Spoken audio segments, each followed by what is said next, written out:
Thank you very much. And to officially welcome each and every one of you present here, I would like to invite Dr. Suranga Silva, founder and coordinator of Master in Tourism Economics and Hotel Management.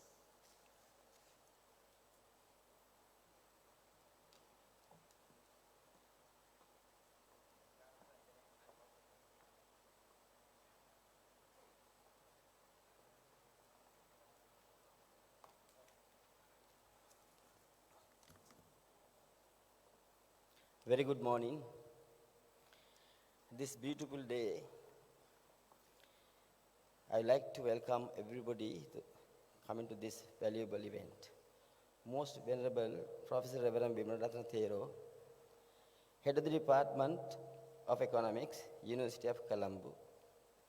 Other most respected religious leaders, Honorable Minister John Amartunga, Minister of Tourism Development and Christian Religious Affairs, Honorable Minister Vijaydatha Rajapaksa, Minister of Higher Education, Excellencies, Keynote Speaker Dr. Audrey Kitagawa, the Chair elected of the UN World Religious Parliament, Secretaries, foreign delegates, and other government officials, especially Chairmen of SLTDA, Mr. Kavan Ratnayaka, and other chairmen, SLITHM, Convention Bureau, and Sri Lanka Tourism Promotion Bureau.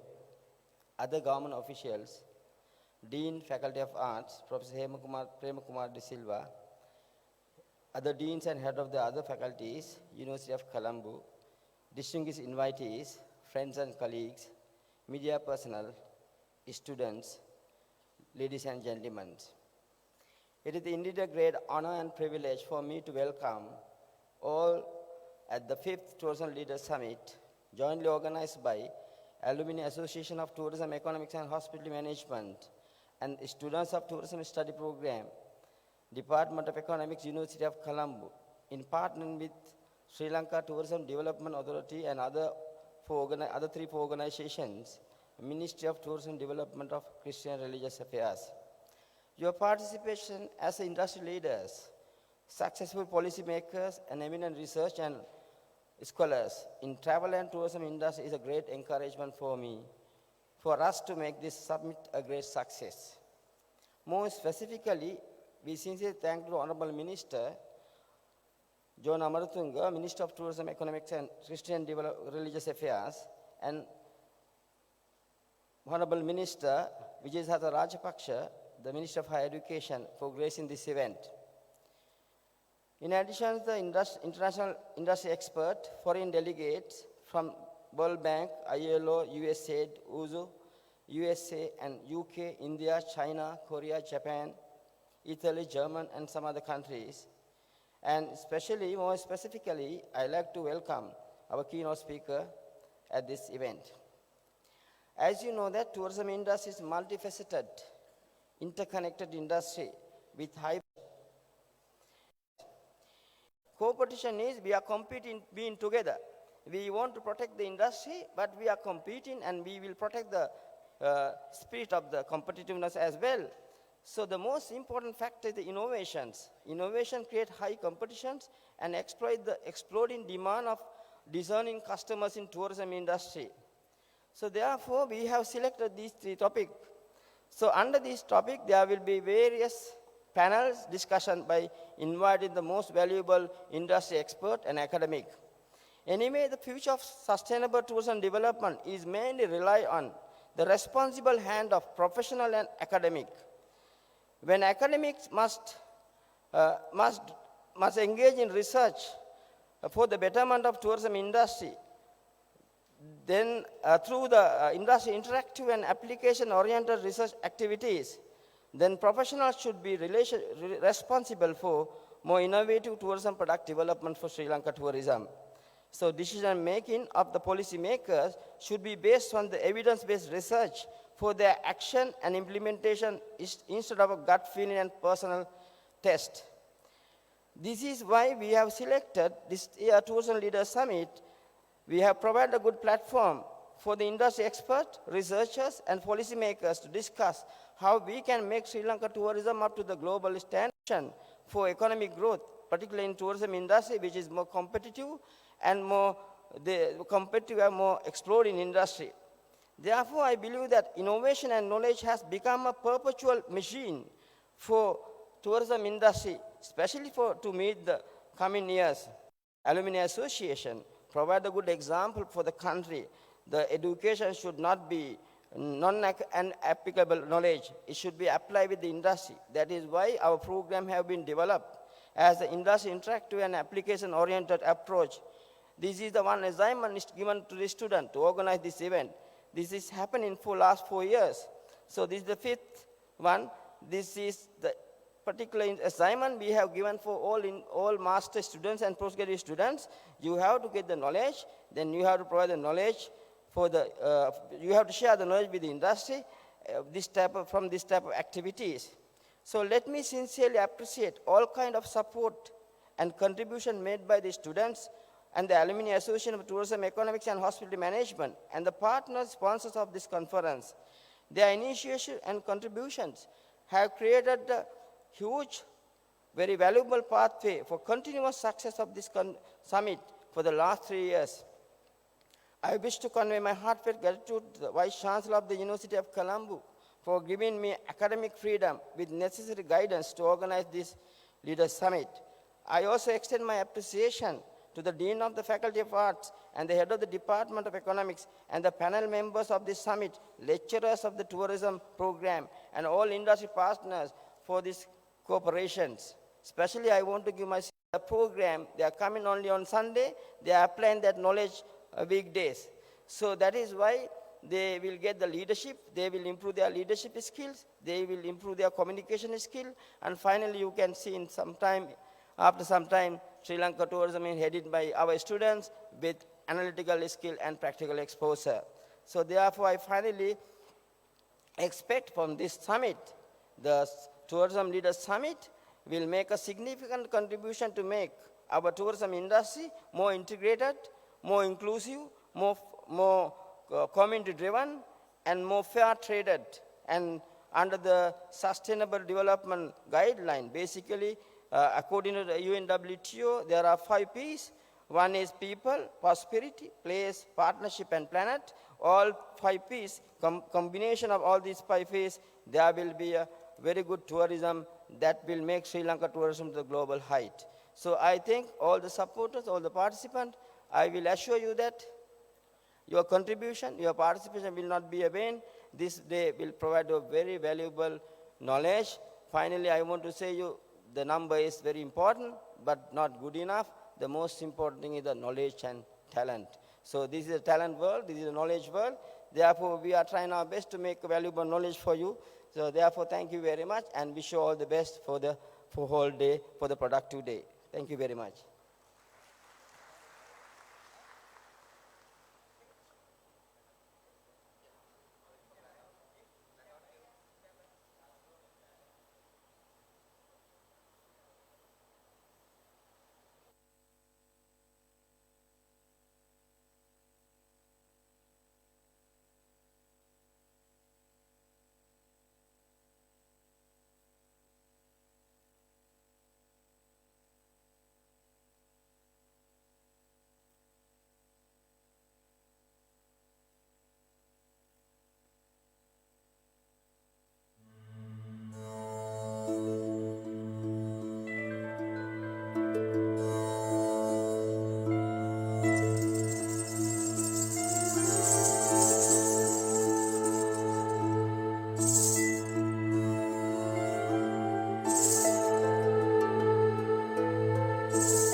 That certainly was a beautiful welcome dance for you, and you did see some amazing paintings on the screen as well. And those are some beautiful paintings you could see in one of our heritages, World Heritages, Sigiriya.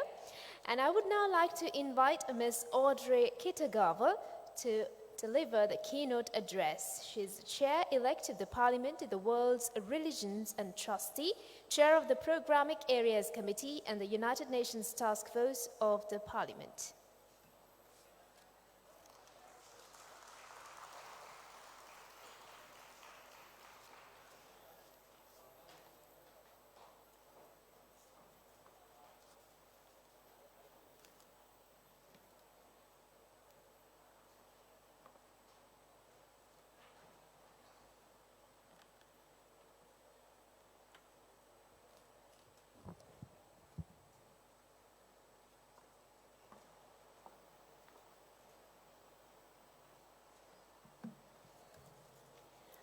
Good morning, everyone, Your Excellencies, and honored guests.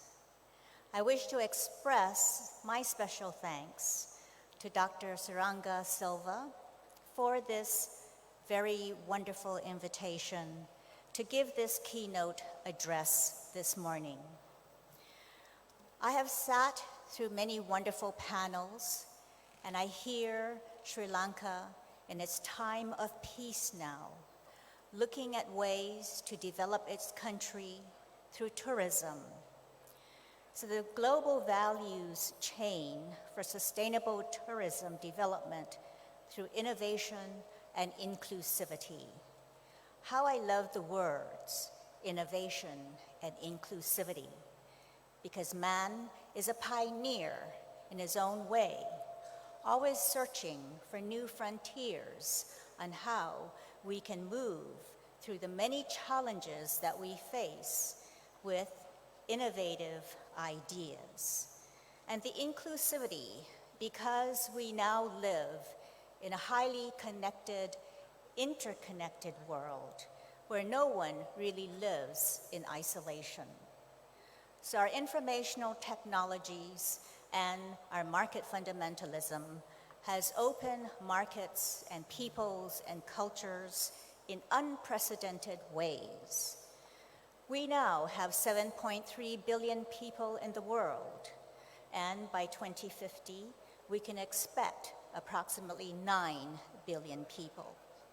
Necessarily, we are faced with many complexities, and as the globalized world provides market resources to many different parts of the world that used to be inaccessible, and many things are the same. People search for their identity that will make them special, make them count. And of course, within our human DNA is our rich history and culture with our religious communities. And I have been asked to talk about religious tourism in the world. Now, religions have often been blamed for creating the most heinous human rights crimes, as well as being the cause of violence in the world. In the long march of history, it is our duty and our opportunity here, now, and for the future to create a new paradigm that will be copacetic with our ways of peace. As Dr. Silva indicated, I am the chair-elect of the Parliament of the World's Religions. It is one of the world's largest conveners of communities of faith and one of the oldest interfaith communities that it is attributed started the global interfaith movement. 90% of the world's peoples are believers. Therefore, the huge resource that exists within the realm of communities of faith have long been recognized as an untapped and important potential.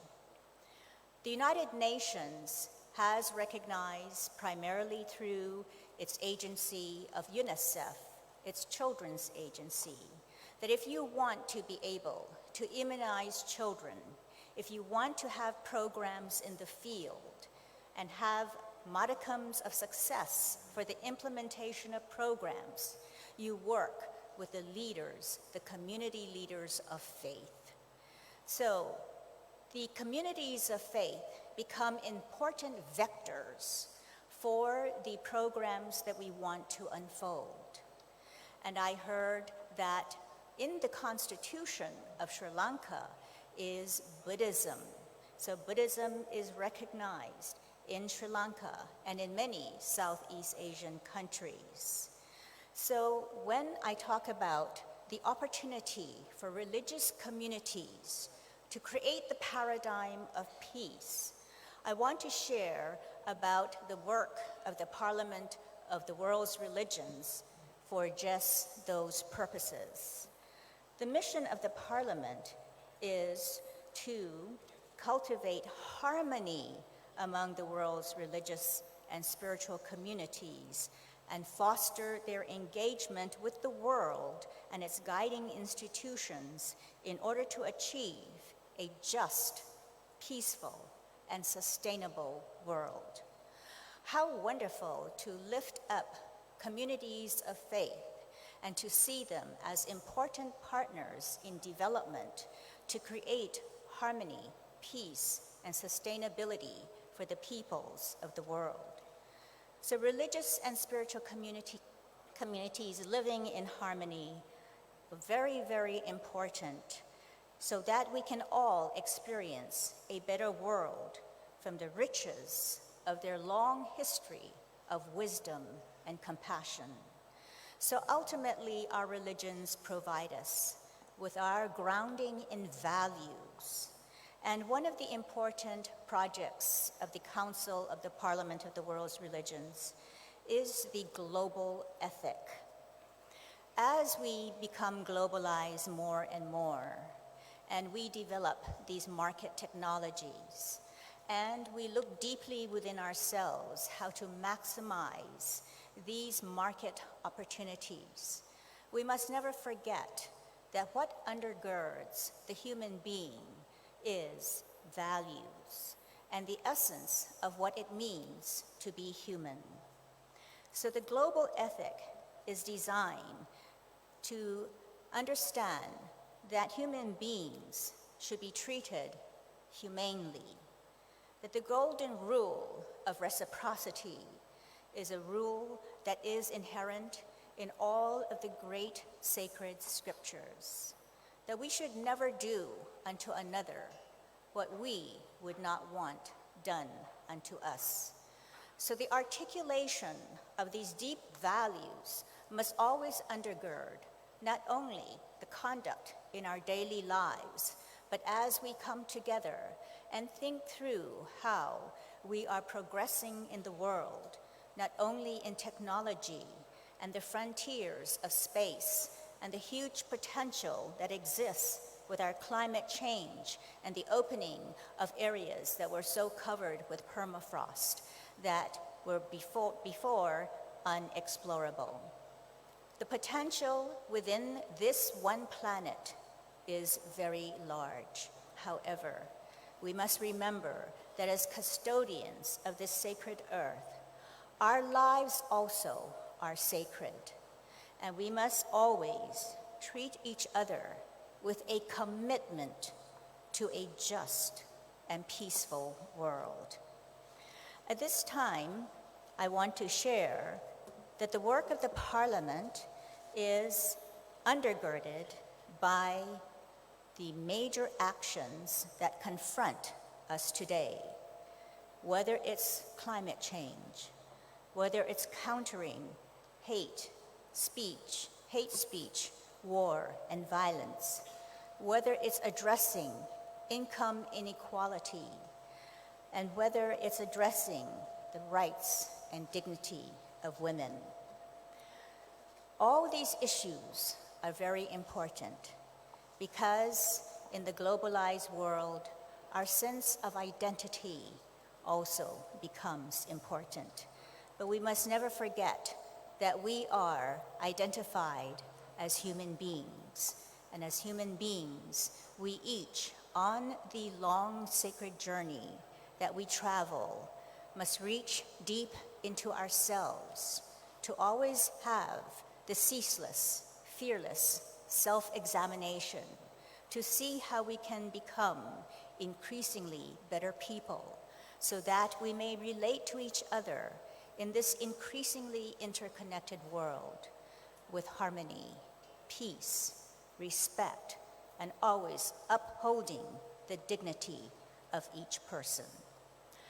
At this time, I wanted to share how the Parliament of the World's Religions, as the world's largest conveners, comes into communities, and it is an entirely inclusive house and gives an international platform to voices from around the world to share with others their religious heritage, their songs and dances, their films, and a whole panoply of what it is to be part of beautiful cultures. And it is in the performing arts, in the universal language of music, where we can come immediately into that state of transcendence that takes us out of all polarization into a deep appreciation to the artistry and the beauty of the human soul that ever seeks to express itself and to share itself with others. And that is a statement of love. At this time, I'd like to show this video of the Parliament's upcoming event. We are convening in November 1 through 7 in Toronto, Canada. We do select international cities, and whenever we have a presence of our on the ground that communities face, where we can understand that in this interconnected world, we must learn how to work together. Because our global challenges are so huge, there is no one religion, no one government, no one corporation that can tackle and address these global challenges alone. We must learn the modalities of working together through cooperative action and to understand that it is through cooperation that we will have the enhancement of our ability to maintain peace, justice, and prosperity for all. So if we could play the video, please.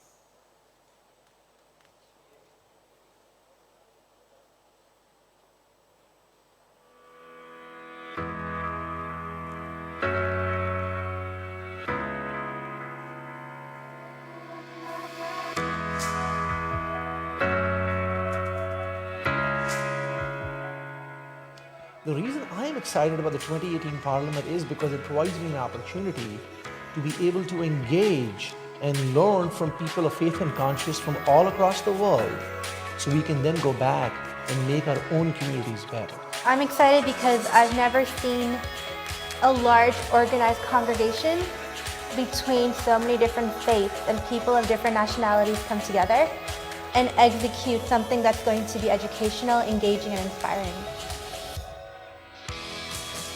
For years, I've always heard about this massive international gathering called the Parliament, where people come together from different faith and spiritual and philosophical backgrounds and help to vision and create action plans for a better world.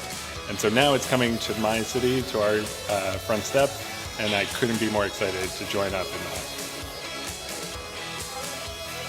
I'm excited about the Parliament of World Religions because we live in a world where religion is very much represented as a problem, as a source of violence, and so I'm excited to see people from all different religions and spiritual traditions coming together to talk about how religion can be a solution to some of the most serious problems that we're facing in our world today. We need each other. We need to learn from each other and support each other. And this Parliament is giving us an opportunity to come together and do that. So we're excited.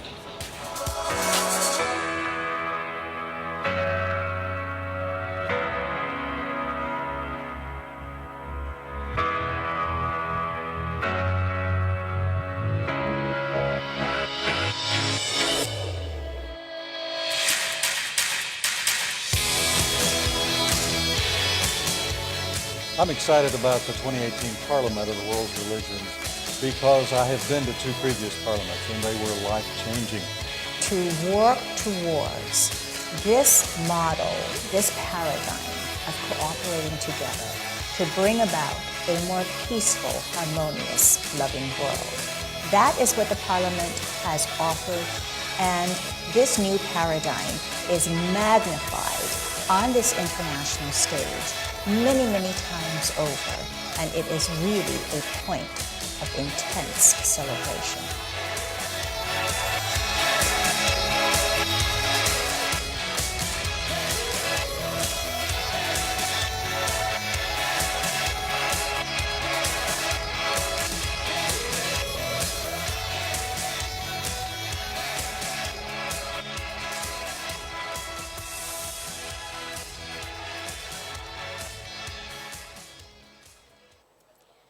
So the Parliament of the World's Religions convenes every 1 to 3 years. It used to be once every 5 years, but in its history, it convened once every 100 years. It started in 1893 in Chicago, Illinois, in the US. 100 years later, in 1993, we did another convening. When people understood that this is a wonderful opportunity for communities of faith to come together and to share their concerns, their proposed solutions, and learn the ways of how we can work together, we get to understand the importance that religious communities play in being important partners in the ways of peace.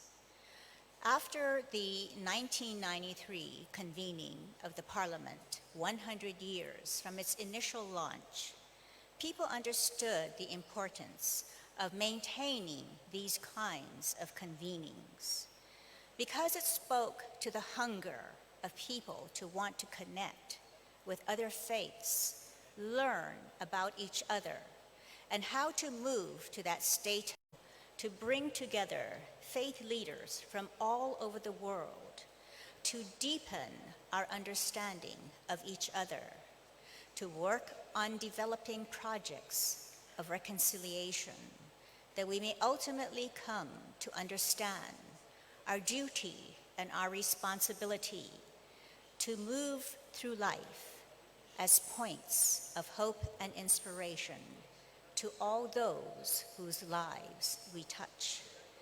And we can do no other because the essence of life itself is sacred.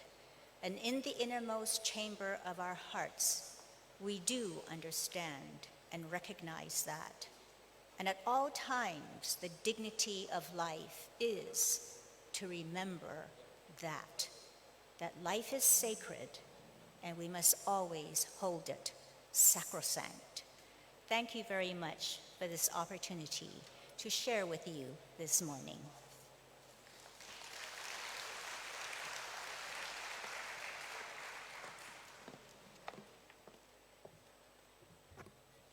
Thank you very much, Ms. Audrey Kitagawa. And I would now like to invite Ms. Aquila Paragate, Volt Lab Regional Google Trainer, and she will talk on about every strip which starts online based on customer-centric marketing. So I would like to invite our guest speaker, Aquila Paragate, on stage.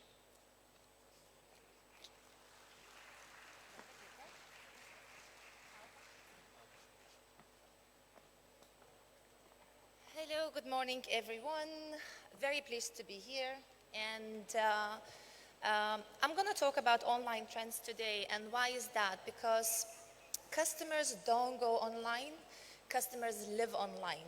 In fact, every trip, every journey begins online. Regardless whether customers end up making their bookings via travel agents or walking into reception, they always start their journey, research, planning, comparison online. And most of it starts on their mobile devices. Yeah? And looking at the mobile statistics, 53% of customers will abandon a mobile site if it takes longer than 3 seconds to load. 1, 2, 3. That's how long you have to grab the attention of a customer. So pretty much, if your site doesn't load in 3 seconds, you will lose half of your potential business. What does it mean in money? So every second delay reduces your conversion rates by 12%. Let's look at the statistics at the average. So the average mobile speed in travel industry varies between 7 to 10, with Germany scoring the highest with 7%. US, for example, is 10%. But globally, the situation is even worse. Globally, travel industry, the average mobile load speed is 22 seconds. Yeah? So we are very far behind the customer expectations. And if we count how much potential revenue we are losing with every second delay, that's really crazy. And when it comes to users feeling comfortable to complete the entire trip planning, from research, planning, and booking a trip to a new destination, 1/3 maybe feels uncomfortable. India stands out as the only one that feels quite comfortable to complete the entire travel planning using only a mobile device. Germany, for example, is the least uncomfortable with only 27%. And looking at the consumer trends, here we can see the top 100 most visited travel sites in UK, Germany, and France, and more than half of their traffic comes via a mobile device. Germany in particular, only 27% of that half feels comfortable to complete their travel planning and booking with a mobile. Mobile apps. I often get asked by brands, should I invest in a mobile app, yes or no? So my answer varies. The first thing I do is I ask, do you have a fast and frictionless mobile website? If the answer is yes, by all means, go ahead and invest in a mobile app. But if your mobile website takes 22 seconds to load, no, fix the foundation first. That is my typical answer. Because new customers will not find you via a mobile app. Mobile apps are designed primarily for loyal customers. And looking at the statistics, 62% of users report that storing their preferences for future activities is the #1 reason they would download a mobile app, and 44% like to receive notifications about discounts and offers. And mobile space, memory space is the #1 challenge reported for travel mobile apps. In fact, 3 in 10 users will delete an app to save memory space on their phone. Another interesting trend we see in travel industry. So in the past couple of years, there has been a 150% increase for tonight or today travel and air-related queries. People are becoming more impulsive because they know they can get away with it. Brands are getting better at providing frictionless, speedy mobile websites, and that allows them to make instant decisions, instant bookings on the go. Another trend we are seeing is there's been a 3 times faster growth in luxury, family, couple, and honeymoon-related search queries globally. That is 3 times faster than ecotourism and adventure travel. And people tend to take shorter vacations now. So in the next 12 months, people are planning to take more short getaways that are 3 days, 3 nights or less than the longer ones. Another interesting trend we are seeing is there has been, over the past 2 years, there has been an 80% increase in searches for best. And people search even for the smallest things, such as toothbrush, best toothbrush for me. And when it comes to finding the best, it's not about finding the best thing that exists. It's about finding the best thing for me. I'm not looking for the best car insurance. I'm looking for the best car insurance for me. I'm not looking for best shoes. I'm looking for best women shoes to stand all day long. So people are looking for very specific, personalized services, products, and information. So now let's explore how people search and what they're searching for. So since I'm here in Sri Lanka, I did a few searches relevant to the destination. And what I discovered, best beaches, for example. So here you can see a graph showing the most popular Google searches related to best beach destinations. So what are those? People are searching for beaches in Asia, Europe, Thailand comes up, world, Turkey. Which locations? So what are the top locations searching for best beach destinations? So that's inspirational content they're looking for. Canada, US, Australia, UK, Mexico, and others. And not surprised, most of these searches come from mobile devices.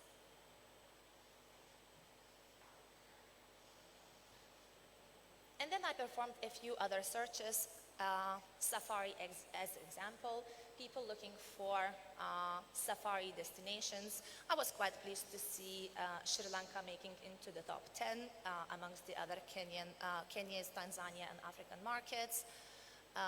What about wedding? So what are the most popular wedding destinations?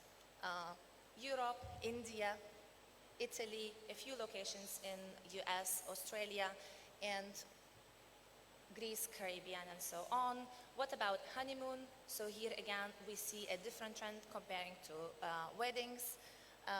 India comes up. People are looking again for inspiration, honeymoon destinations, honeymoon packages.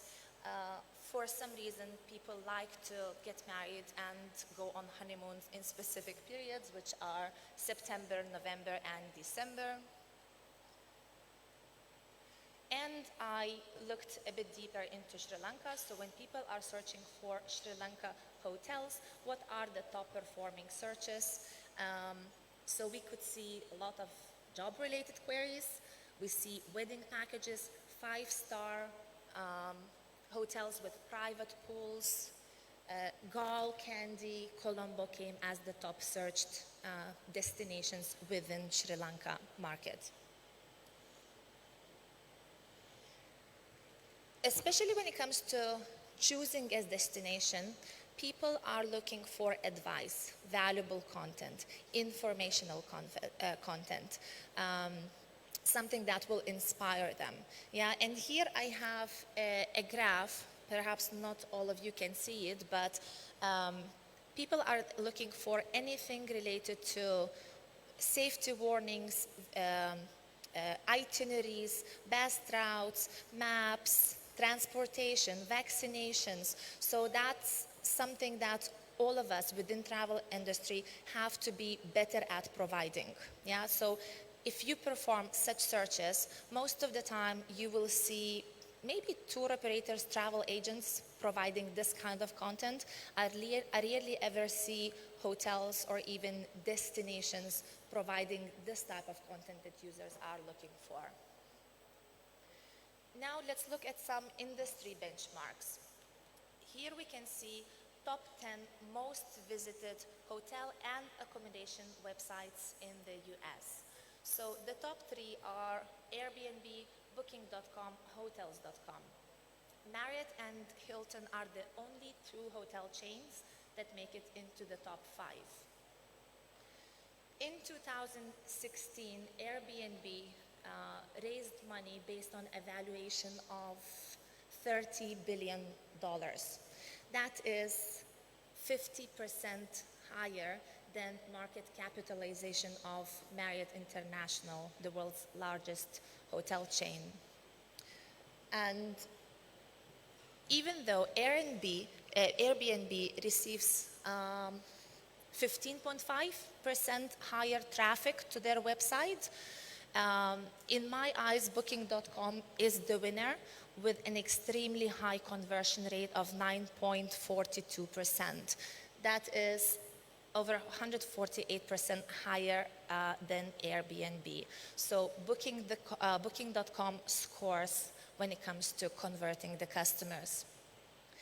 Let's look where most of its traffic comes from. So the top 3, Airbnb, Booking.com, Hotels.com, receive most of their web traffic via direct channel. Direct meaning users going in, typing Booking.com, typing the actual web address. What does it mean? That they have extremely high loyalty and repeat visitor rate. Now looking at the top OTA and meta search sites, TripAdvisor, Expedia, and Kayak come as the top 3, with Expedia, having the highest conversion rate of above 3%.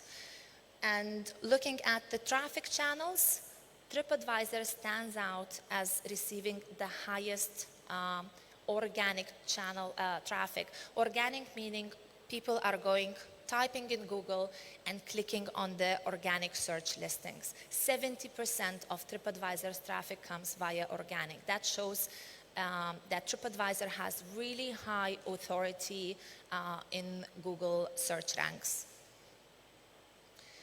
Now let's look closer at Booking.com.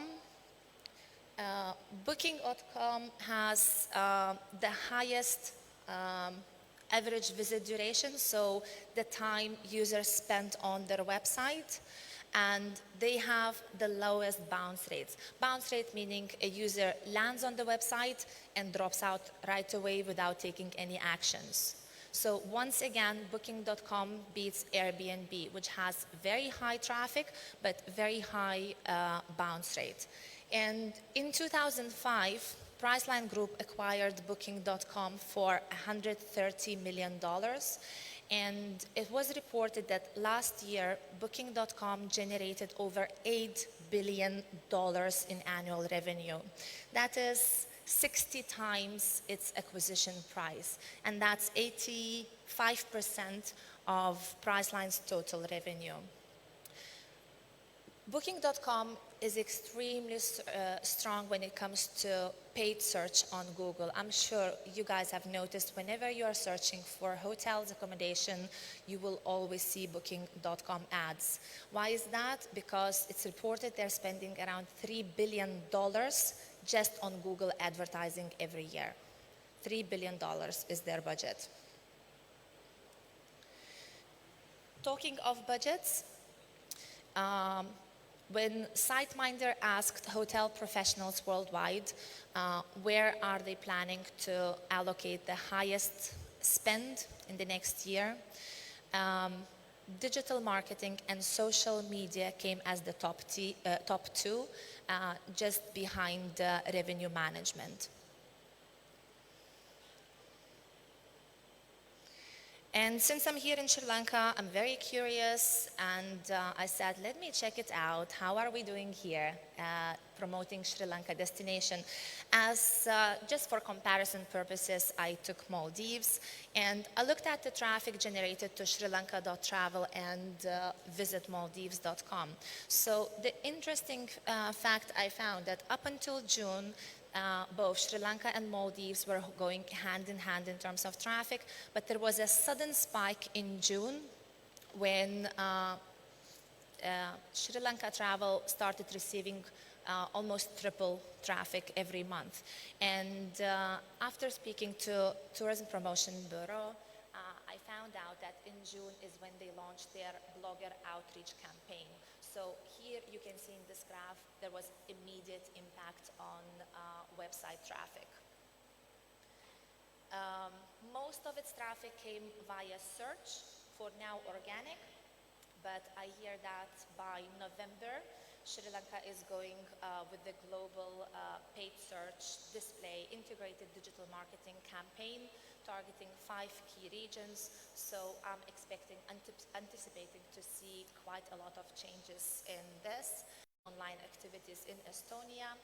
And then I went a step further. So once people come to Sri Lanka.travel, where do they go after? So the number 2 site was the visa application website. Number 3 was Colombo City Tours, so a travel agent doing quite well. And unfortunately to them, the first one was a historical building that provides, I think, accommodation and catering. And when I tried to discover what it is, I actually couldn't play it, neither on my mobile or on desktop, because the site uses Flash. Nowadays, in 2018, there should be not a single website using Flash, and that's a lost opportunity for that company, for that business. Then I try to understand, where do these people come from? So here you can see the top 5 markets going to Sri Lanka.travel. So Sri Lanka is number 1, followed by India, UK, US, and Australia. So that's the statistic I got from the website analytics. But then I said, okay, let me see the user perspective, okay? So who are searching for Sri Lanka? And here on this graph, you can see global search volumes for specific keyword phrases. And you can see the top 5 markets searching for those phrases. So let's start with Sri Lanka travel. Sri Lanka comes as number 1. Then you can see Qatar, UAE, Australia, Singapore making it into the top 5. When I looked into Sri Lanka hotels in particular, Sri Lanka, Maldives, Qatar again, UAE, UK made it into the top 5. Then I looked for specific travel experiences, which is safari. Again, we see different countries, so UAE, Singapore came in, Australia, UK, and honeymoons. So the romantic travelers are mainly coming from UK, India, Australia, and US. So this slide actually demonstrates that it's no longer about identifying your top 5, let's say, or 10 key feeder markets. It's really about segmenting specific travel experiences, specific hotel accommodation types, because each one of them will have different target markets that are most likely to search for. Then I looked at social media to see what is the best performing social media channel for Sri Lanka travel, and YouTube came in as absolute winner. Above 80% of all social traffic to the website comes via YouTube. So that is by far the most important social media channel for Sri Lanka and for any other destination in the world. In the past couple of years, there's been a 6-time growth for travel-related video watch time on YouTube and vlogs in particular. So these are guest-uploaded hotel accommodation destination reviews. Consumers don't look for promotional, polished material, as I said. They are looking for videos by real people, just like them. They want to virtually try before they buy. They want to see how the family fits into the room. Even, do the kids look happy in the video or not? So collaboration with vloggers, bloggers, and so on is really, really important nowadays. Here, if you search on YouTube for Sri Lanka travel, Sri Lanka honeymoon, Sri Lanka tourism, you will see most popular videos are user-generated videos. Some of you might have seen the latest Tourism Australia ad, Super Bowl ad. So Tourism Australia invested $36 million in an ongoing video campaign targeting the US market. And the results have been outstanding so far. They created a series of fake Dundee movie trailers to be promoted particularly in the US across YouTube and other video channels. They actually, so far, were the most effective Super Bowl ad, beating brands such as Pepsi and Budweiser. I also reviewed the top performing ads, the YouTube ads leaderboard for the past in 2017 and 2018, and I only found 2 travel brands, of which one was Turkey Airlines, which is famous for producing their safety videos. So the latest one that made it into YouTube's ads leaderboard is the Lego safety movie. And the only second travel brand was Australia Tourism in the past 2 years. What I also noticed is when you go and search on YouTube for Australia travel, their own channel comes as number 2. Yeah? Unlike the previous video that we saw, it's mainly vloggers and travel agents, tour operators that rank higher. But this is a great example how a well-planned strategic video campaign could impact even the channel ranking, the official channel ranking on YouTube listings. And here are the results that they generated. So $36 million was their investment, and it gave them a reach of 890 million on social media with over 1,200% engagement. It generated 120,000 media mentions, with 681% increase in digital mentions. Estimated TV audience is 110 million users, and the advertising value is $74 million.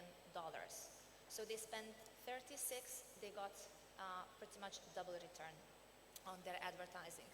They even got Donald Trump Jr. to tweet about their campaign. So this case study is a great example of how us travel-related brands have to go out of ordinary, be creative, be original. It's no longer selling the standard beaches and safaris and honeymoons and so on. It's really coming up with a concept that will make you stand out of the crowd. Okay, so thank you very much. I hope you enjoyed, and enjoy the rest of the day.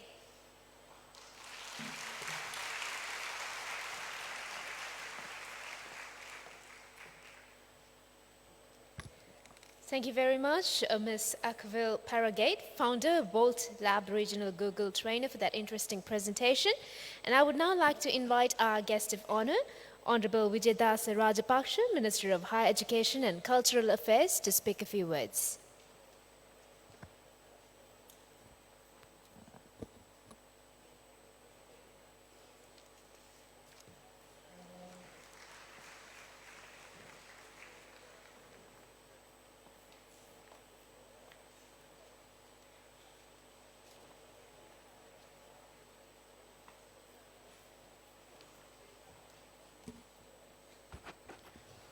Most Venerable Monk, Honorable John Amaratunga, Minister of Tourism and Christian Religious Affairs, Secretary to the Ministry, Coordinator, Professors, members of the Academia, ladies and gentlemen. The sustainable tourism is the concept of visiting a place as a tourist and trying to make a positive impact on environment, society and economy. Tourism can involve primary transportation to general location, location transportation, accommodations, entertainment, recreation, nourishment and shopping.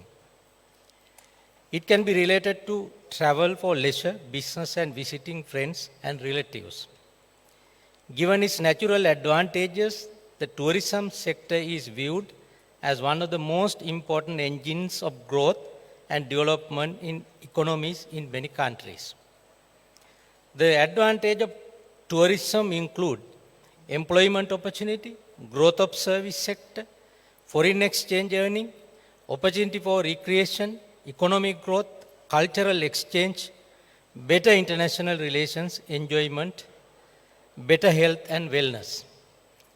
It also has negative impacts such as damage to the landscape, litter, erosion, fires, disturbance to livestock, vandalism, traffic congestions and pollution.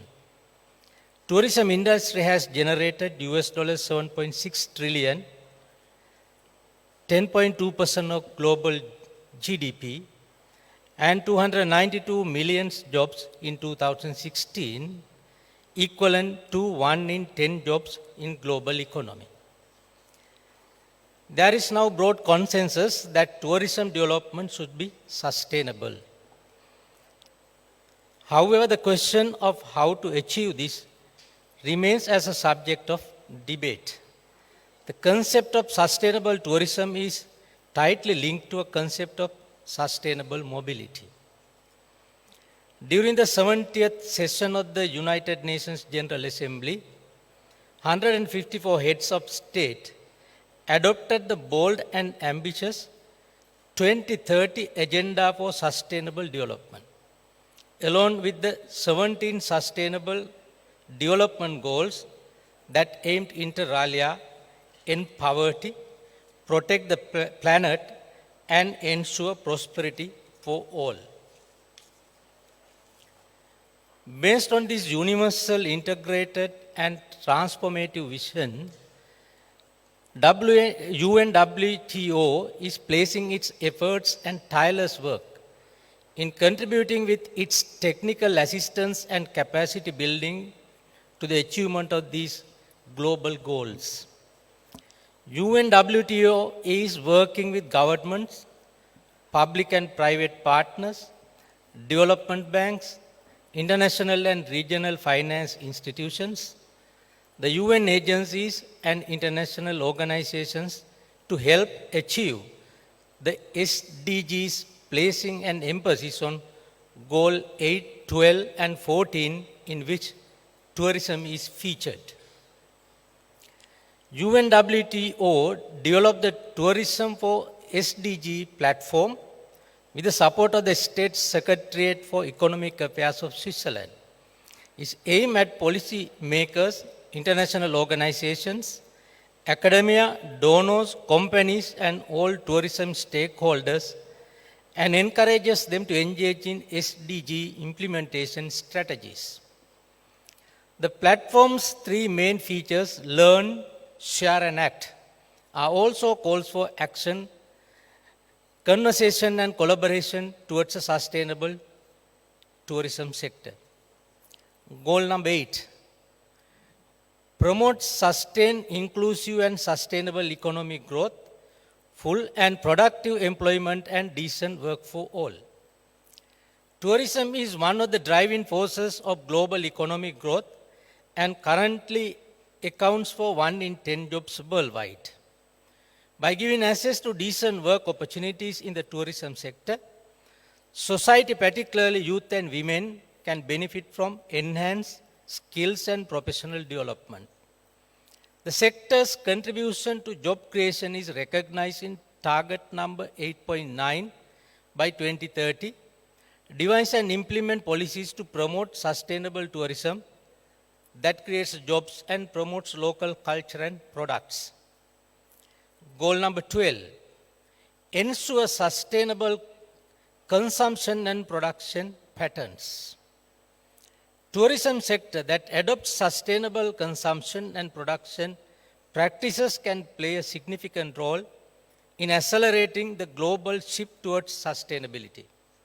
To do so, as set in target number 12B of Goal 12, it is imperative to develop and implement tools to monitor sustainable development impacts for sustainable tourism, which creates jobs, promotes local culture and products. The Sustainable Tourism Program of the 10-year framework of program on sustainable consumption and production patterns aims at developing such practices, including resource efficient initiatives that results in enhanced economic, social and environmental outcome. Goal 14, conserve and sustainably use the ocean, seas and marine resources for sustainable development. Coastal and maritime tourism. Tourism's biggest segment, particularly for small island developing states, rely on healthy marine ecosystem. Tourism development must be a part of integrated coastal zone management in order to help conserve and preserve fragile ecosystem and serve as a vehicle to promote the blue economy in line with target 14.7 by 2030 to increase the economic benefits of the sustainable use of marine resources, including through sustainable management of fisheries, aquaculture and tourism. Sustainable tourism is viewed by many as an oxymoron or metaphor, since it seriously can't change anything. There basically isn't a way we can make tourism sustainable, but if all stakeholders put their heads together and work hard, it could possibly work in a viable world. It is a reality that many things done in the name of sustainability are actually masking the desire to allow extra profits. There is often alienation of local population from the tourists.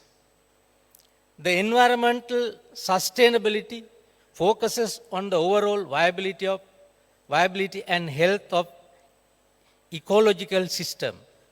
Natural resource degradation, pollution and loss of biodiversity are detrimental because they increase vulnerability, undermine system health and reduce resilience.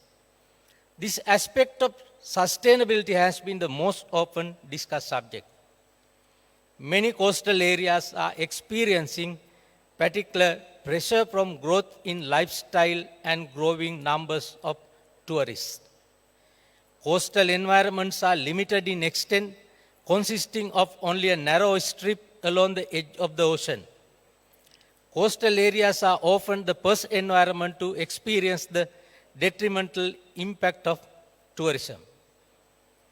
The inevitable change is on the horizon as holiday destinations put more effort into the sustainable tourism. Planning and management controls can reduce the impact on coastal environment and ensure that investment into tourism products support sustainable coastal tourism.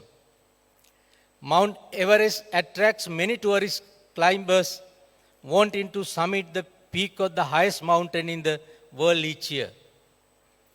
Everest is a UNESCO World Heritage Site.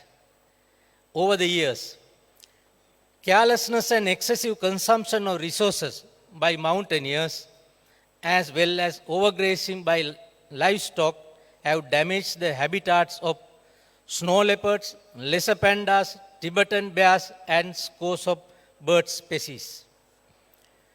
To counteract past abuses, various reforestation programs have been carried out by local communities and Nepalese government. Third world countries are especially interested in international tourism, and many believe it brings countries a large amount of economic benefits, including employment opportunities, small business development, and increase in payments of foreign exchange. Many assume that more money is gained through the developing luxury goods and services in spite of the fact that this increases a country's dependency on imported products, foreign investments and expatriate skills. This classic trickle-down financial strategy rarely makes its way down to bring its benefits down to small businesses. It has been said that the economic benefits of large-scale tourism are not doubted, but that the backpackers or budget travelers sector is often neglected as a potential growth sector by the third world governments. This sector brings significant non-economic benefits which could help to empower and educate the communities involved in this sector. Aiming low builds upon the skills of the local population, promotes self-reliance and develops the confidence of community members in dealing with outsiders, all signs of empowerment and all of which aid in overall development of a nation. There has been the promotion of sustainable tourism practices surrounding the management of tourist locations by locals or the community. This form of tourism is based on premise that the people living next to resources are the ones best suited to protecting it. This means that the tourism activities and business are developed and operated by local community members and certainly with their consent and support.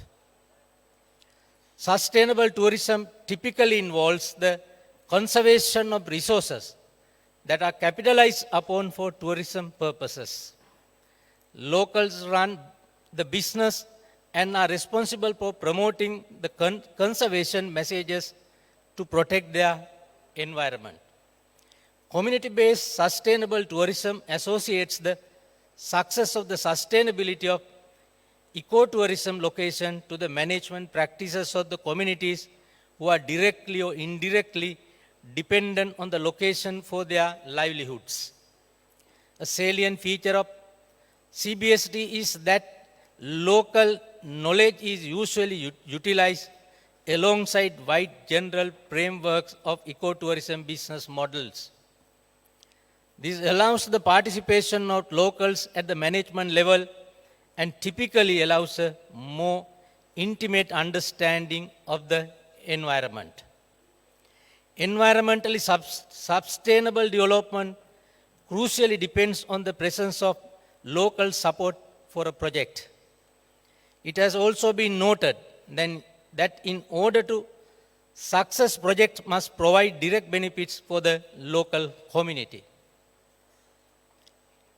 It has also been said that partnership between government and tourism agencies with smaller communities is not particularly effective because of the disparity in aims between the two groups. For example, true sustainability versus mass tourism for maximum profit. Sri Lanka, the pearl of the Indian Ocean, as it is widely known, has attracted foreigners from early historical times. For centuries, Sri Lanka has been an important stopover point for sailors, explorers and traders traveling between East Asia and Europe. In 1937, during the colonial era, British administrators set up the country's first governmental tourist bureau, primarily in an effort to facilitate the large volume of passengers sailing between the west and east through the ports of Colombo.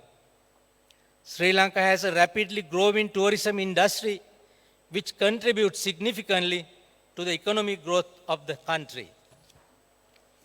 The Ceylon Tourist Board and the Ceylon Hotels Corporation were set in 1966. This helped in developing Sri Lankan hospitality industry as well as a boost to tourism industry. Tourism developed rapidly in Sri Lanka after 1966 with beach resorts and ancient cities like Kandy and Anuradhapura being the main attractions. The long ethnic conflict in Sri Lanka affected tourism industry adversely and tourist arrivals declined enormously. But since the end of the conflict in 2009, tourist arrival as well as revenue have increased sharply. Sri Lanka is currently in the midst of a tourism growth spurt, which has the potential to turn the small South Asian island nation into one of the world's most popular tourist destinations in the years to come. Heritage tourism has become a key area of focus. Sri Lanka has some 3,000 years of history on display in ancient palaces, Buddhist temples and townships carved into rock faces throughout the country's interior. Most of them could be categorized according to their affiliations with Buddhism, the succession of ancient civilization that inhabited the island, and its colonial legacy. Religious and pilgrimage tourism is also a key growth segment. The country's tourism industry has also worked to attract visitors interested in Ayurvedic medicine, ecotourism, adventure sports, arts and crafts, volunteering, spices and food and shopping, for instance. The meetings, incentives, conferences and exhibitions segment also become a key area of focus in the industry in recent years. Although Sri Lanka is a small island, we have a rich cultural heritage, both tangible and intangible. We also have 8 UNESCO World Heritage Sites, plus a bevy of natural, cultural and religious attractions. That consists of 2 natural sites, Singharaja Forest Reserve and Cultural Highlands, and 6 ancient cultural sites, namely ancient city of Polonnaruwa, ancient city of Anuradhapura, Golden Temple of Dambulla, ancient city of Sigiriya, sacred city of Kandy, and old town of Gol and its fortification. Taken together with a huge number of planned and ongoing hotel construction projects, these assets have contributed to the country's rising reputation as an attractive and good value destination for foreign tourists and investors alike. Central Cultural Fund, established in 1980 for the purpose of preservation, conservation and restoration of those heritages, plays a vital and key role to enhance the tourist industry. In 2005, the government passed Tourism Act, which replacing 1966 law that had set the development agenda for the sector for the previous 4 decades. Under the new legislation, which came into effect in 2007, SLTDA was established as country's primary tourism development entity under the umbrella of the Ministry of Tourism. A handful of additional entities were also launched around the same period, including the Sri Lanka Tourism Promotion Bureau, the Sri Lanka Institute of Tourism and Hotel Management, and Sri Lanka Convention Bureau, all of which fall under the regulator. The state has carried out a number of development initiatives in recent years. The SLTDA's 2011 to 2016 Tourism Development Strategy, which is currently drawing to a conclusion, laid out a series of ambitious goals for the sector, including increasing of tourist arrivals from 650,000 in 2010 to 2.5 million by the end of 2018. Sri Lanka's tourism industry currently faces a number of challenges. The nation's road, rail and air links have been improved considerably over the past decade, and particularly since the end of the war in 2009. Nonetheless, It remains difficult to travel around the island due to traffic congestion and in inland areas in particular because of poor transport infrastructure. The government currently has a variety of development plans in place to address these issues. Despite these and other issues, the tourism industry's recent performance plus the substantial amount of investment that is currently being spent in Sri Lanka bode well for the future. Assuming this rate of years on years, visitors' growth continues to hold over the course of the year, the country will be able to reach the government set goal for the sector attracting 2.5 million tourists in total at the end of this year. Up to end of September 2018, tourist arrival is recorded as 1.73 million, and it is an optimistic indication of reaching the expected goal. I congratulate Tourism Leaders Summit. Thank you very much.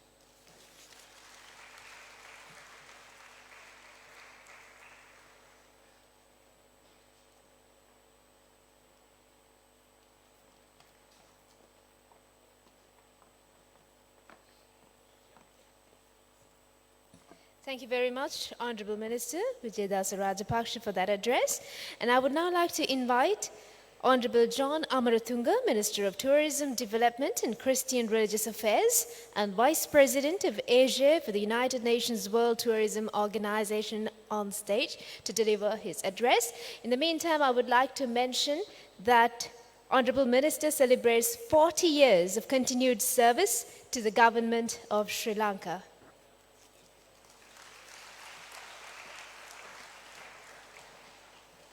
Good morning. Subodhasana. Vanakkam. Here with us tonight, to this morning, is Honorable Vijayadasa Rajapaksa and Venerable Mahasangha, who is a key player in the Tourism Leaders Summit. All four chairmen of the ministry, and we also have a lot of many visiting dignitaries, as we have heard earlier, from the UN Parliament. And also in our midst, we also like to mention that there are many academics who have come from foreign lands, and the officials, both of the ministry and of the university, students, ladies and gentlemen. I must thank Dr. Vijayadasa Rajapaksa for giving a very extensive speech on tourism. He came out with everything. That makes it very easier for me to wind up with a short speech. Thank you. Really, today, President Sirisena was to be the chief guest. But unfortunately, he had accepted another invitation to go to Manna, and just now he is in Manna. And most probably, he would be here at 5 o'clock for the concluding ceremony that is to take place on this summit. That it may be, I would have loved if he was here, because 2025 policy document of the government will be to indicate the leading foreign exchange earner to this country by tourism. In the distant future, in order to achieve this goal, there are many hurdles that we must overcome. And the best way to do it is to get the best brains in the country to draw up the roadmap. That is what you are doing today. For the last 4 years, the university has come up with wonderful proposals, presentations as to how we could move forward in the field of tourism. I would like to congratulate the Alumni Association of the Tourism, Economics and Hospitality Management and the students of the Tourism Study Program of the Department of Economics, University of Colombo, for organizing this event, as I mentioned earlier, once again for the fourth time as part of the UNWTO World Tourism Day celebrating in Sri Lanka. It's most valuable. Now I would like to briefly mention, as what Dr. Vijaydas Rajapaksa mentioned, that this consortium Summit on Research Symposium will provide constructive dialogue on the required policy and controls to ensure sustainable tourism development in Sri Lanka, which will prepare the industry for the anticipated growth that I mentioned a few minutes ago. The 6 panel discussions that have been lined up today will provide great insight on the key topics of the people who are actually involved in the industry and have first-hand experience in the operation of tourism bodies, airlines, travel agencies, hotels, DMCCs, etc. While we work towards the goal of making tourism the leading revenue generator of the country, we must learn from one or other competitors in the region the pitfalls of over-tourism and manage our resources in such a way that the economic, social, aesthetic needs are fulfilled while maintaining the cultural integrity, ecology, biological diversity, and support systems of sustaining our tourism assets. Now, we are expecting by the year 2020 to reach the target of 4 million tourists. Now, for that, there is a great deal of work that has to be done. The ministry has just now embarked on a program of digital advertising. 4 destinations, one India, the other China, and the 5 destinations really, UK, France, and Germany. This would fill the vacuum that we have had, delaying in going through this digitalization program. But once that gets into the operation, there will be no problem of reaching these numbers that I have mentioned. And recently we launched the package, which is called and known as the package in order to fulfill the vacuum that will be created during the periods of August, September, and some parts of November, which is called the lean period. With that, we have got some positive response. There are over 1,000 bookings that have come in, where we are offering tourists a low rate for air travel and a low rate for hotel bookings.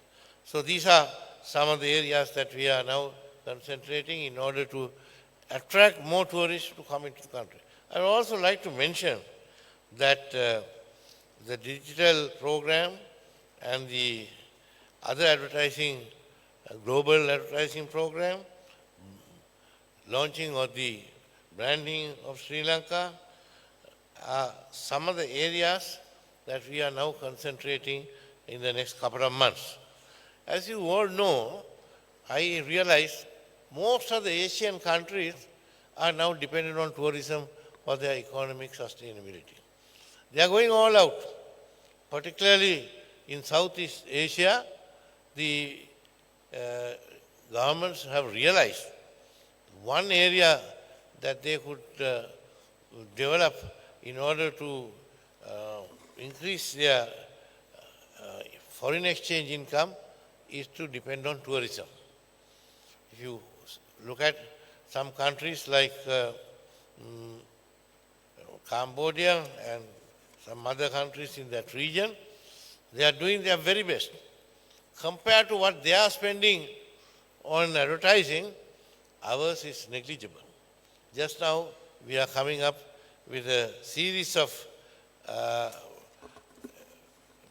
advertising programs which will increase our spending, and by that we would be able to get a large number of tourists to come into country. Now in Cambodia, one example I am citing, there is nothing to see. However, they have got 5 million tourists last year. But in Sri Lanka, as how Dr. Vijay Rajapaksa mentioned, there are so many attractions. Diversity is plus. So therefore, we can easily reach our targets in the coming years. I would also like to mention, we are opening up all the domestic airports. Palali is one that has been earmarked. Development is going to take place, and local companies have come forward with their airlines to fly to Palali, to Anuradhapura, then down south, and even to Trincomalee. This should enable all tourists who arrive in our country to reach their destinations within 1 or 2 hours or even a shorter period. So this is another development.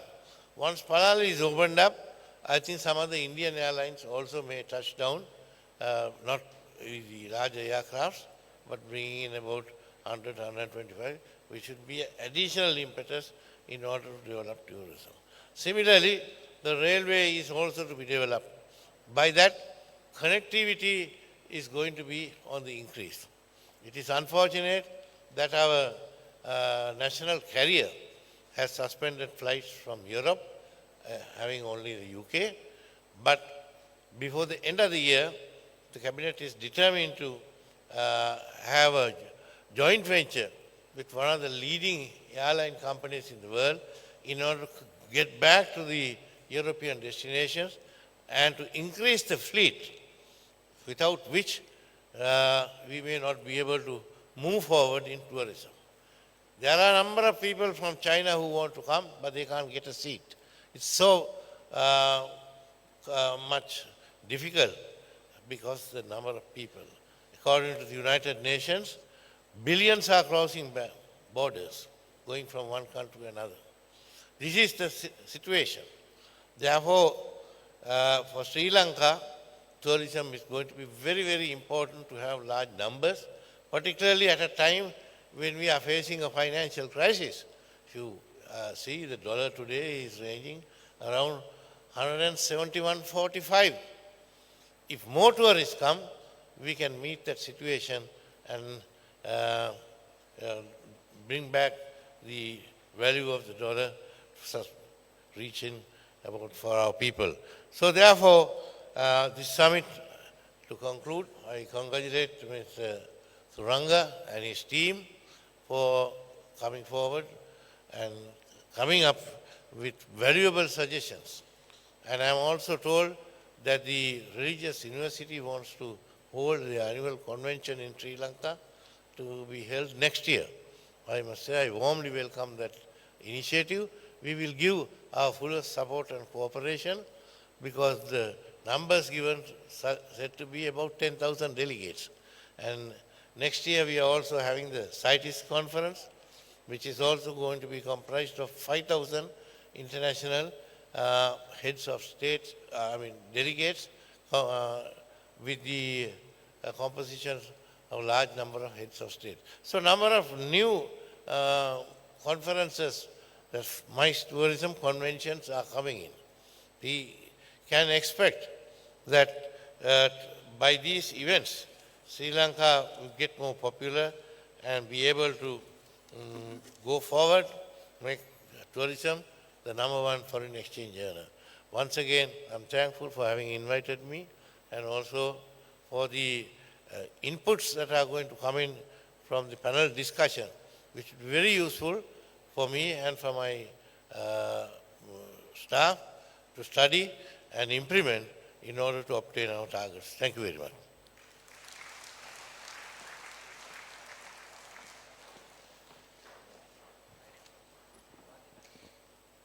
Thank you very much, Honorable Minister John Amaratunga. And since we are a little late We're going to begin the panel discussion immediately. And the first panel discussion will be on global expectation for Sri Lanka tourism development from ambassadors, representatives from tourist origin countries. So I would like to invite our panel chair, Her Excellency Shani Karnaratne, Deputy Chief of Mission, Minister, the Embassy of Sri Lanka, Beijing. His Excellency Mr. Tung Lai Mark, Ambassador and Head of Delegation, European Union to Sri Lanka and the Maldives, our panelist. Her Excellency Ms. Joanne Donaward, Ambassador to the Kingdom of Netherlands, and Her Excellency Saroja Sirisena, Director General Economic Affairs, Ministry of Foreign Affairs, Sri Lanka.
Honorable Ministers, Venerable Mahasangha, Your Excellencies, distinguished guests, ladies and gentlemen. Today, our topic is Global Expectations for Sri Lanka Tourism Development. You know, however much any country thinks they are successful in their tourism promotion, we may all, my panel and I, we all in the audience, we agree that there is always scope for further development on tourism sector. This is because this is a very competitive market. Situations change, expectations of people change, income levels change, and our competitors improve, forcing others to follow suit. Also, there are continuous evolution of tastes and aspirations. All of you may agree with me that Sri Lanka's biggest capital asset is location, weather, and nature. We are also a friendly nation. But this alone is not sufficient. How do we make it really a sought-after market leader of a destination? Today we have our eminent panel to discuss their thoughts with all of us.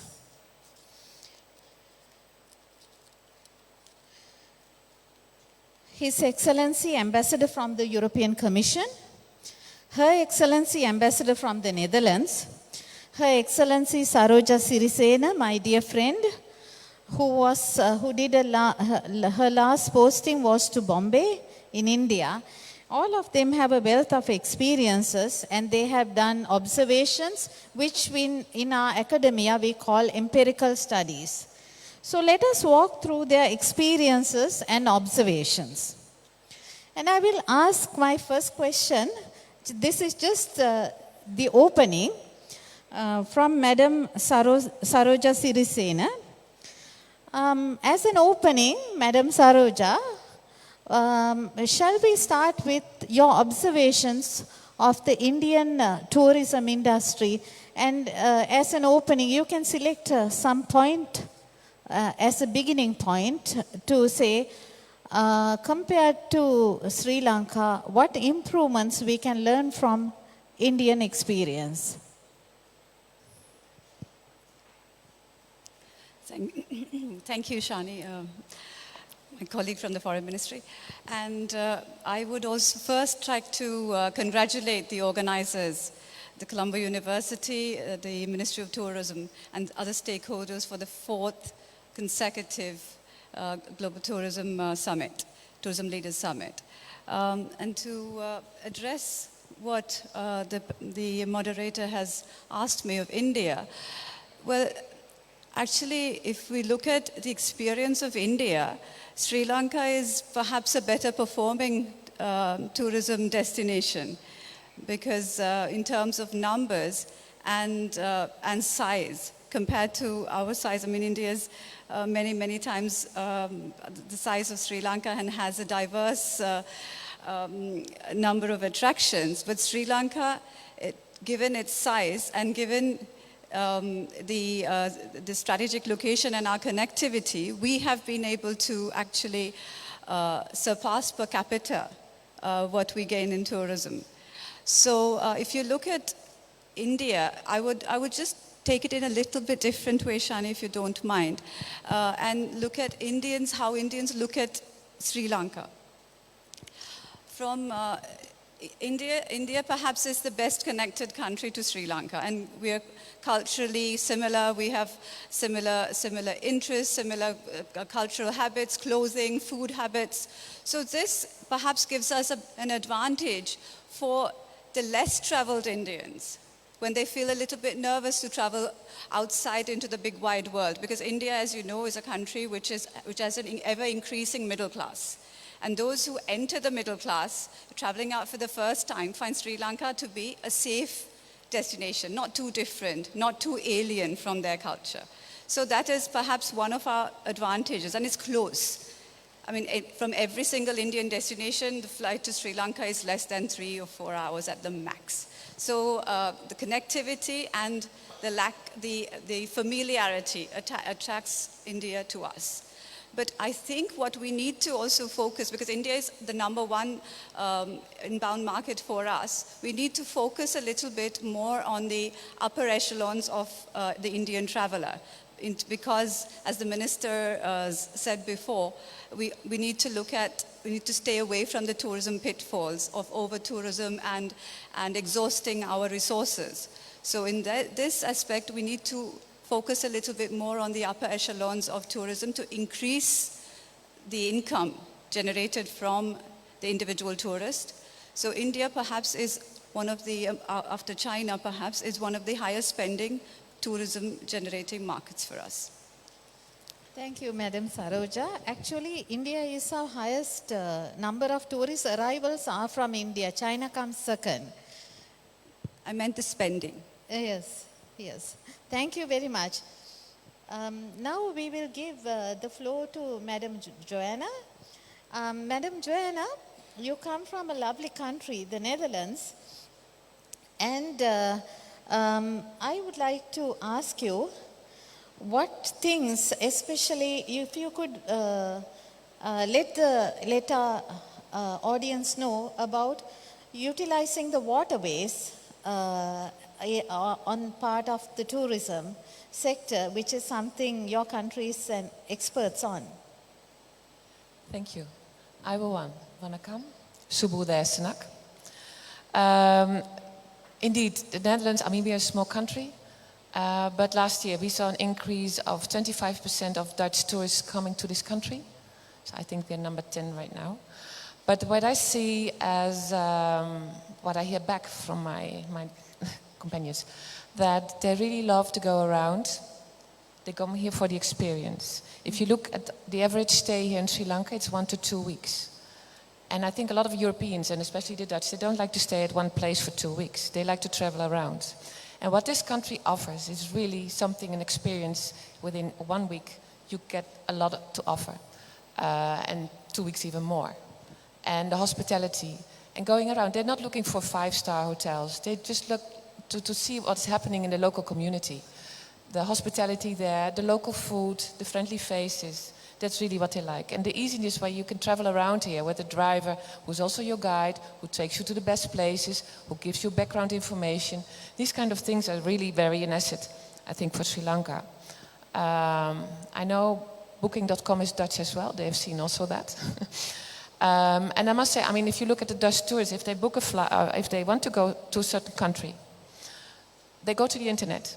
They don't go that much to a travel agency. They go to the internet. And they have Sri Lanka in their mind, and they just Google that.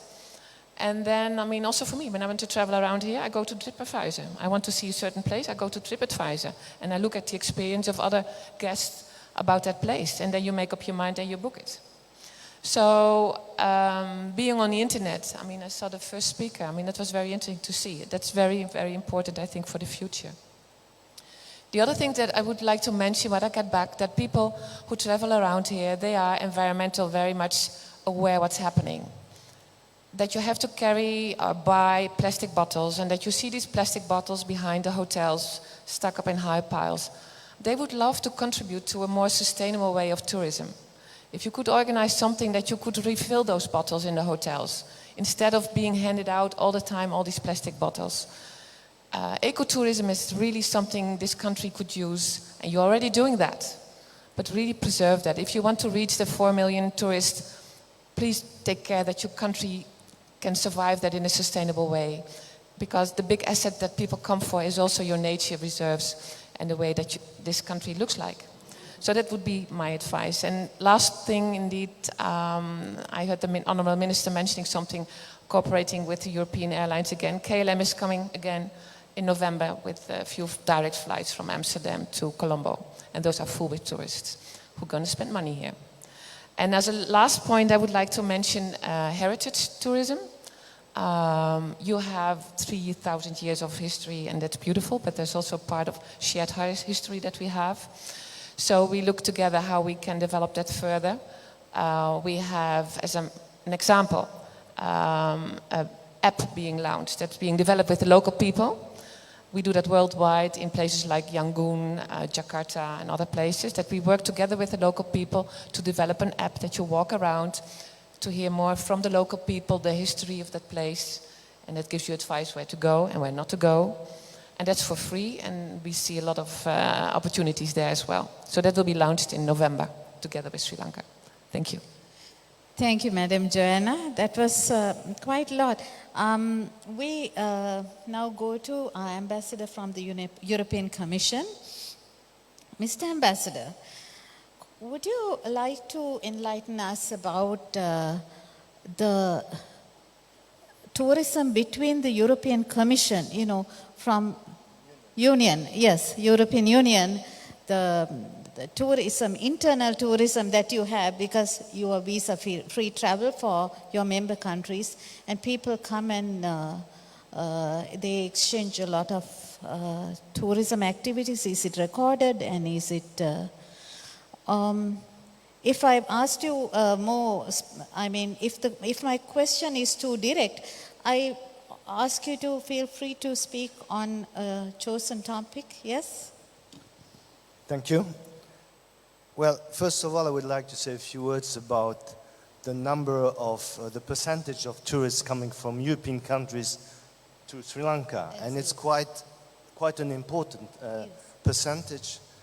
If you take only UK, Germany and France, it makes, coming from Europe, something like 41 of all tourist arrivals in Sri Lanka. Yes. And I think this is going to expand in the future.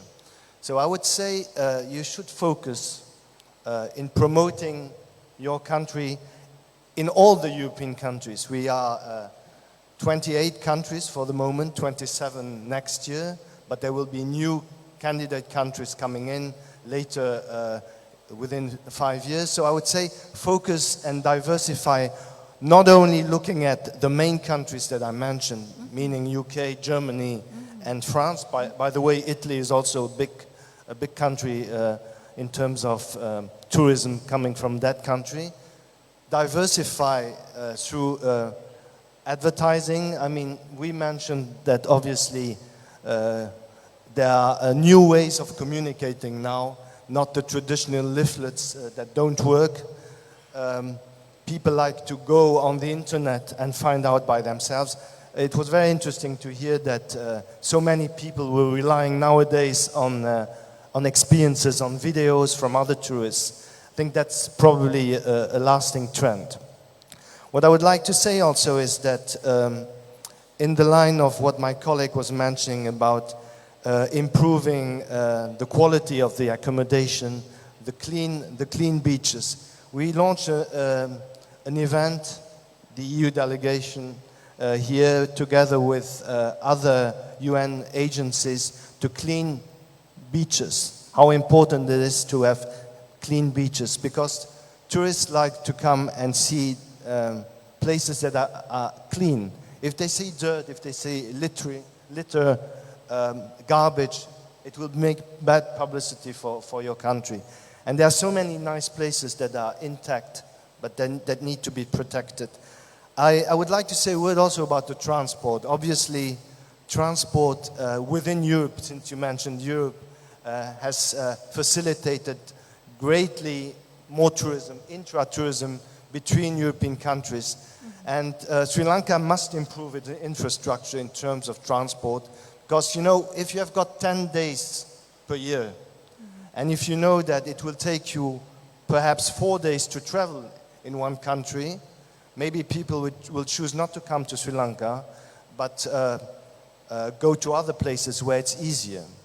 I would also like to insist on the safety part. It's true that Sri Lanka has got a good reputation where tourists feel safe. And you will remember that when there have been the terrorist attacks in countries such as Tunisia or indeed Egypt, immediately tourists decided not to come anymore.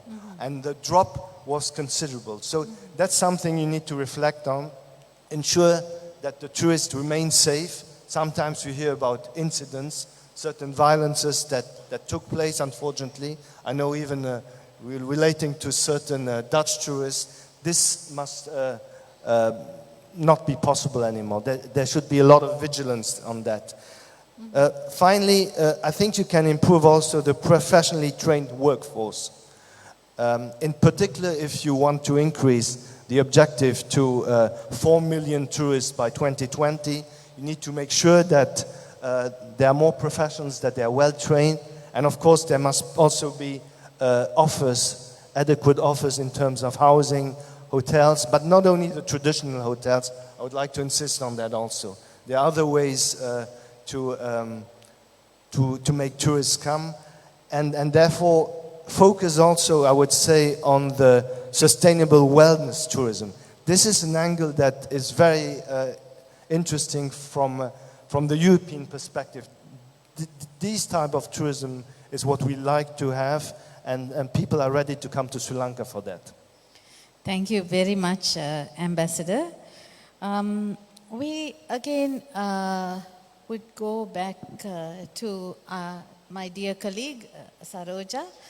Saroja, shall we discuss something about internal flights within the country? Internal planes, flights like in India. If you want to go from one city to another, you would take a plane, and instead of going by road, there are advantages in doing that. China is also the same. We travel everywhere by plane. Very little travel is done by road. Something about internal travel? Thank you. Well, Shani, the thing is, Sri Lanka is a small country, and perhaps internal travel between maybe the furthest points would be an advantage. But I don't think internal travel is an impediment at present. It could be made better, obviously, maybe flights between Colombo and Trinco, between the southernmost point and Jaffna, between Galle and Jaffna, but I think connectivity is one of our advantages at the moment. We are pretty well connected via road network. I mean, a few years, maybe a decade ago, we didn't have the Southern Expressway, so it took us 4 hours. And a tourist who had a span of, say, 5 days to travel in Sri Lanka would only be able to visit one city, at best two.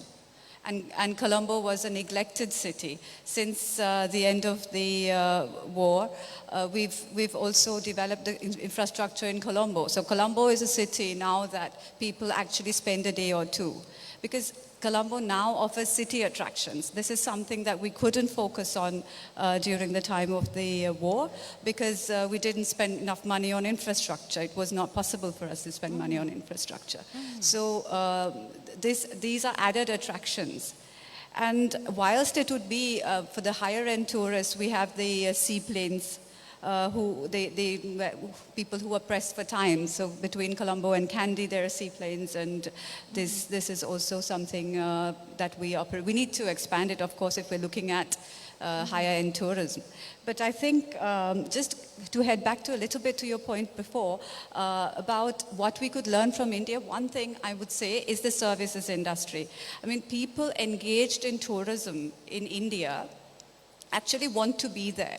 This is something, since it's a largely Sri Lankan audience and engaged in the tourism industry, I'd like to say that some of our employees in the services, in the hotel, hospitality services industry are there as a stepping stone for something better. It is not what they want to do. You can see it at the time of requesting assistance, asking for a service.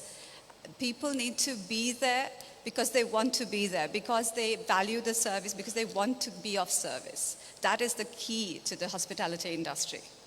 You can't be there because it's for the want of something better. So I think that's the key point. I mean, we are a welcoming nation, a hospitality-driven nation, but that little extra bit, you know, people, when they pay for hospitality, they want top-class service. So that is professional service, as Ambassador to the European Union also pointed out, that we need to, when we're looking at increasing numbers, we need to increase the quality of our service. Thank you, Saroja. We'll ask Madam Joanna. Now, you see, tourists from different cultures come, and their expectations are different. In a European point of view, what kind of accommodation do you think would be recommended for a kind of middle-income traveler? I think, as I mentioned, we don't go for the 4 or 5 star hotels for most. The people like to travel around. They might pick during their stay one very luxury, nice place. But the diversity, I think, it should be clean. That's the main point. And it should be value for money. I mean, if you spend 1 week in Sri Lanka, for that amount of money, you can right now spend 3 weeks in Thailand and having 4-star hotels. So, I mean, Sri Lanka is quite expensive. They offer a lot, but you really have to look at the quality and also, indeed, at the service. If you have the feeling, I mean, most of the people are very friendly. But yeah, they should be there to take pride in their work and to be there to help you. And especially if you compare it, indeed, to Indian hotels or Maldivian, there's still a way to go, I think. But generally, the people are very hospitable here, very friendly, especially these small homestays. And I think the Honourable Minister managed that. Don't exclude the backpackers. I mean, they go around, they spend money, they go here for the experience, like kite surfing, the Ayurveda. You have so much to offer, but also to climb mountains. And I'm still waiting for the cycling. I mean, the Dutch right now have to organize their own trip if they want to go on a bike. Yeah, I mean, they bring the bike. But I mean, there's so much opportunities that entrepreneurs in Sri Lanka could develop and work together with the Dutch or other. But I mean, that's what tourists from Europe like, to experience, to do things, to go around the Pearl. I know there's this kind of trip to advertise these kind of activities. I mean, there's a lot of opportunity. And also to have, like, I know in Delhi, I know in Jakarta, I know in Bangkok, you have this opportunity to go on your bike early in the morning with a guide, go around. I mean, I haven't seen it here yet. If I was an entrepreneur, I would go for that kind of thing. But that's just one of the suggestions. And about internal transport, I just want to mention, I went yesterday to Jaffna by a little plane. It's outrageous expensive, but we had to go there because we had just 1 day. If you would develop that further, I mean, in India, you can just fly for 2 hours and it's like 80 euros. I mean, here you have to spend like 1,000 euros to go to just to Jaffna. I mean, it's so you need the private sector to compete and to open up that. but also to prevent having all these internal planes going. I mean, that's not environmental friendly. Also to upgrade your railway system. I mean, I think the activity that stands out is this little train ride going in the mountains there, from Kandy to Nonaoya. I mean, that's the thing right now. And you could see one of the sites that was being consulted on the internet is the railway here, because people want to book their tickets to be on that train, second class, first class, third class, just to go through those mountains, to have that experience. Because on the internet, that's the thing to do here. So to facilitate that. And there's a lot of opportunities to go there. But also in your transport sector, to make it possible to go to Jaffna by train, a fast train. And not 6 hours. Thank you, sorry. Thank you, Joanna. Ambassador Tong Lai, I just ask you, you know, each country has their own way of speaking English. Do you think, in your own opinion, the Sri Lankan English spoken here in the tourism industry, does it need improvement, or do you think you understand when people speak to you? I don't think that it's a major problem, frankly. But what you need in terms of training people in the tourism service industry is people who will be able, indeed, to be fluent in English. But I must say that personally, I haven't experienced any problems when I came here first as a tourist. Because that's how it started. My whole adventure here was because I was here as a tourist. I liked the country and the people so much that I decided to apply to become ambassador here. So there's an attraction also, a personal attraction that I had as a tourist. And what I would like to say is also that there's a challenge for your country in terms of strategy. If on the one hand you want to reach the global figure, the magical figure of 4 million tourists by 2020, you need to think also, is this the only thing? Is this really the quantity that you want? Or must you also focus, and I think you should, on the quality? And maybe there's a kind of contradiction in wanting to achieve the big numbers and to improve also at the same time the quality of the service. Because if people are happy, if they are satisfied, and they see that there's so much to be seen that they couldn't see the first time, these people will come back. And that's a challenge, to make sure that tourists who come to visit Sri Lanka will say at the end of their stay, oh, I haven't seen enough, there's more to see, I will come back. Maybe not next year, but maybe in 2 years' time, in 3 years' time. And that population need to be able to attract them also. Thank you very much, Ambassador. I think we are nearing our time, but doesn't it warm my heart that Ambassador first came as a tourist and then applied to come here as an ambassador? I think we must give our panel a round of applause. Thank you very much. Today, in our discussion, I have noted down these key points. That we have to look after our country, what is given by nature, to look after it, and to focus on diversifying, further advertising, and continuous improvement of quality of accommodation. We must maintain our clean beaches, improve our transportation, ensure safety for tourists, and good training for our workforces who are working in the tourism industry. Here I must mention that not only people who work directly in the tourism industry, but indirectly, like police officers, other people who are in a roundabout way help the tourist industry. And we must also give the tourists the value for money, as Joanna said, as well as, of course, in any country, you must give value for money.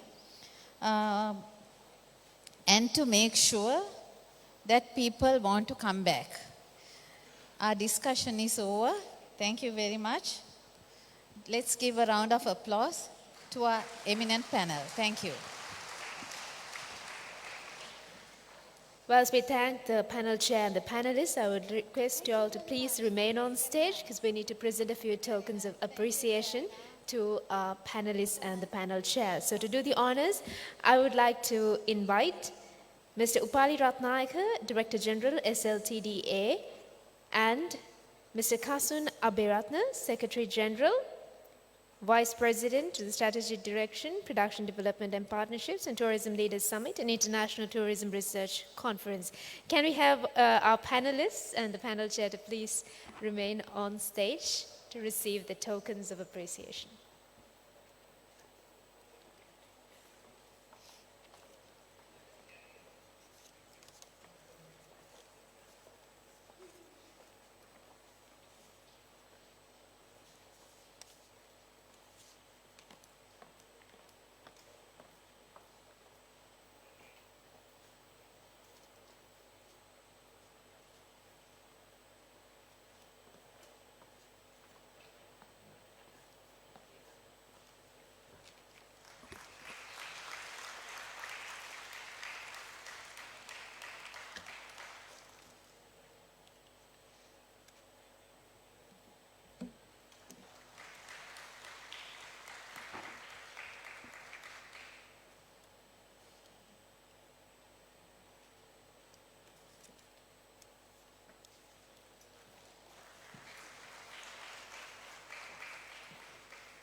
Thank you very much to our panel chair and the panelists, and thank you so much, Mr. Upali Ratnayaka and Mr. Kasun Abenayaka.